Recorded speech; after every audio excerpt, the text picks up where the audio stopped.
Hello, this is Mr. Wolff, and we are continuing to read Blood on the River, Jamestown, 1607, by Elisa Carbone. And we are on to chapter 12. Wingapo, hello, literally, my beloved friend. Pocatawar, fire. Atowns, arrows. Nitop Pew, friends. Marapau, enemies. Werowance, chief. Literally, he is wealthy.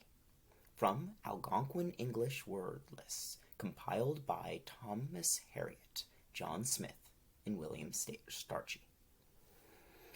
The next morning, Captain Smith does not bring me a musket. He brings me a book. It is well worn, and the stitching is coming loose. I sound out the letters of two of the words on the cover. Thomas Harriot. Thomas Harriot lived in the Roanoke colony, Captain Smith explains. He learned much of the Algonquin language, wrote it down, brought his papers back to England, and they were published in this book. I want you to learn these words. They will be better protection than any weapon. I opened the book. The pages hold two columns. On the left are words I understand. Man, houses, shoes, axe, sea turtle. On the right are strange words I've never seen before. Nemiroff, Yehawkins, moccasins, tomahawk, terrapin.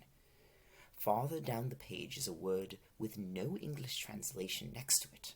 I sound it out. Raccoon, I say. What does that mean? It's an animal we don't have in England, he says. You'll see one soon enough, especially if you're out at night. It's a bit like a small badger, with black circles around its eyes. Raccoon, I say again, trying to imagine such an animal. I find numbers. 1, 2, 3 is translated Nakut Ning Nus. This language will be your protection outside the fort, and within it as well, he says. I know he means that this will make me valuable as a translator to the gentlemen who might have little use for me otherwise. I am disappointed that I won't be learning to use a musket, but the new words roll off my tongue and make me feel as if there is power in them. And so every day we drill, just like the young Powhatan boys who don't get their breakfast until they have shot their targets. I do not get my breakfast until I have done a bit of sword fighting and learned at least 2 new words in Algonquin. In June, Captain Smith's name is finally cleared, and he is sworn in on the council. Maybe it is because he has been too busy lately to insult the gentlemen every single day, or because Reverend Hunt has interceded for him yet again, or simply because the council members see that they need his good sense and important skills. At last, Captain Smith has been given the position that the Virginia Company assigned to him. On June 22nd, Captain Newport and the rest of the mariners set sail for England. They carry loads of clapboard and sassafras root, and barrels of shiny rocks that we hope contain gold. They sail away in the Susan Constant and the Godspeed and leave the Discovery and the Shallop for us to use for travel here in Virginia. Captain Newport also takes all of the food stores except 14 weeks' worth of wheat and barley for the 100 or so of us colonists. He says he will return with fresh stores in October. It begins a few days after Captain Newport leaves. First one man, then another, then 5 more, then a dozen, all groaning and feverish, with swollen faces and bloody diarrhea. Never have I heard such sounds of misery, the moaning and whimpering, the begging to be released from their bodies. And then they begin to be released, sometimes 1, sometimes 2 or 3, turning up stiff and cold in the morning. I feel dizzy and nauseated, but I am still able to stand, and so I help to drag the bodies outside the fort and dig graves. Soon there are so many sick that there is no one with strength to tend the gardens, no one with strength to hunt or fish. We are left with a cup of barley and a cup of wheat for each man per day, and this is filled with wriggling mealworms. I help cook the grains in the big pot over the communal cook fire, and I watch as the mealworms float to the top. As we grow hungrier, more and more men become ill. Those who still have the energy to argue have theories about what is causing the sickness. "It's a curse. The savages have cursed us," one man says. "No, you're wrong. It's the filthy river water," says another. "It's salty at high tide and slimy at low tide, and it's all we've got to drink." "You're both wrong. It's starvation pure and simple," comes another explanation. "There's more worms than grain in our meal." No.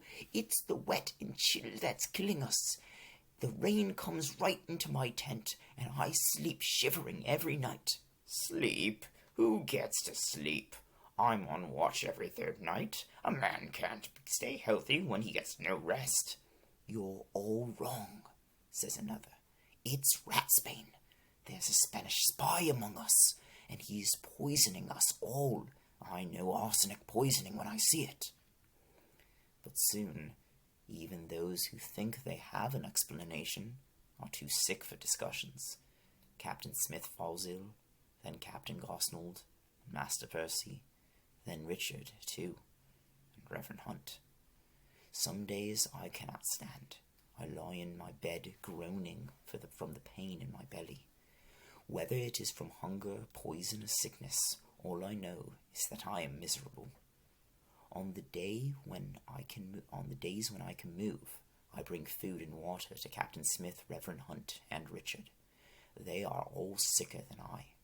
Richard just looks at me when I bring him the salty water and wormy grain. I wonder if he thinks I am bringing him such bad fare out of spite, and not because it is all we have.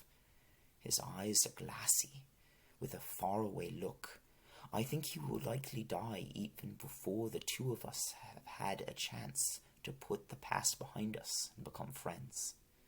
Henry is still up and around, doing his chores for President Wingfield, but Abram is ill. President Wingfield himself is in the finest of health. I hear Henry and Abram whispering one night when they think I am asleep. "I stole an egg for you. You'll have to eat it raw," says Henry. I hear the cracking of eggshell and loud slurping. "I'll get you some wine tomorrow. Meat too. I told him if he doesn't share the stores with you and me, he'll be doing his own laundry and mending soon." I suck in my breath. They've got eggs. We ate all our chickens weeks ago and shared the last eggs all around. At least, we thought those were the last eggs. "What's that?" Henry's voice startles me. "You awake then, you scum?" Suddenly, his thick hand is at my throat, and his dark form looms over me. "You heard nothing. Do you understand me?" he hisses. We are very close to the other tents, so he speaks softly, but with cold meanness. "Nothing." I try to nod, but his hand clamps harder on my throat. I can't breathe.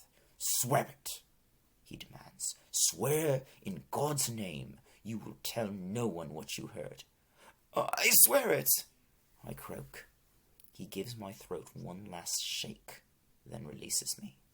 "Speak of it and you will die," he says. I have no doubt he means it. He is protecting his master.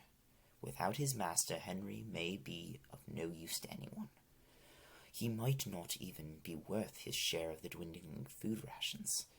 He is protecting himself. I lie in the dark, listening to Richard's ragged breathing.